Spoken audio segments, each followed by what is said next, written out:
Dhambi hii asiichukulie yule mama ambaye atatoa ujauzito wake pasina sababu ya kutoka wenyewe. Akaona labda pengine yule ambaye amempiga mtu na chuma au na bunduki au akampiga na chochote kile, akahesabu kwamba yeye ndo atakuwa ameua, bali yeye mama hajaua.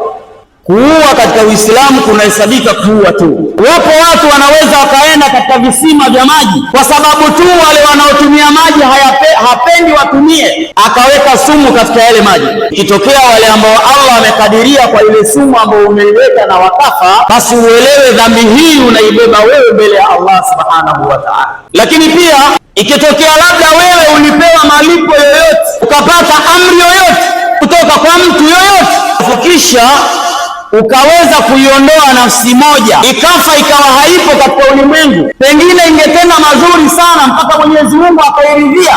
Nafikiri hii iko wazi hata kwa sheria tu za kidunia ambazo ndio watu wanazifahamu zaidi kuliko sheria za Allah tabaraka wa taala.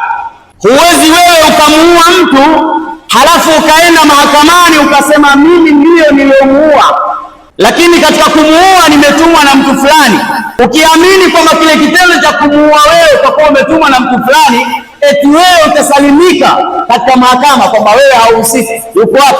Hakuna kitu cha namna hiyo, ndugu zangu katika imani. Kwa hivyo hivyo katika sheria za Allah tabaraka wa taala, yule ambaye amesababisha kuondoka nafsi ya mtu mmoja, basi yeye ndio anahesabika kwamba ndio aliyofanya mauaji hayo. Ndugu zangu katika imani, wanawazuoni wanasema, lakini kwa kulinganisha maneno ya Allah tabaraka wa taala, inna min a'zami dhunubi inda Allah wa ashadduha fi dunya wal akhirah ba'da shirki billah qatlu nafs, yani katika madhambi ambayo ni makubwa mbele ya Allah tabaraka wa taala, baada ya kwamba ukiondoa dhambi ya kumshirikisha Allah kwa zungumzwa kila siku katika mimbari. Wazuoni wanasema baada ya dhambi hiyo, kama unafahamu madhambi yaliyopo katika dunia, alofuata ni la kuua binadamu. Ukiondoa nafsi katika ulimwengu, dhambi ambazo unazipata wewe ndio utakuwa umeshika namba mbili baada ya yule ambaye amemshirikisha Allah tabaraka wa taala. Lakini haya hayazungumzi wao kwa matashi ya nafsi zao, bali wanaangalia aya za Allah tabaraka wa taala, kama aya iliyomo katika suratul Furqan, baada ya Allah subhanahu wa taala kuwasifu waja wake ambao ni wema. Faqala Allah tabaraka wa taala, walladhina la yad'una ma'a Allahi ilahan akhar, waja wema ni wale ambao hawaunganishi katika kumuomba Allah tabaraka wa taala wakaunganisha na kiumbe mwingine asiyekuwa Allah. Maana yake ukiwa unamuomba Allah aima unamwabudu Allah na unachanganya na vitu vingine, basi umeleta ushirikina. Kisha Allah akasema jambo la pili, wala yaqtuluna an-nafs, wala hawaui nafsi, wala yaqtuluna an-nafs allati harrama Allah, wala hawaiui nafsi ambayo Allah ameharamisha, illa bilhaq, Allah akasema isipokuwa kwa haki. Ikitokea mtu limemcharuka la kumcharuka na akaiua nafsi, basi hukumu yake ni kwamba yeye afa.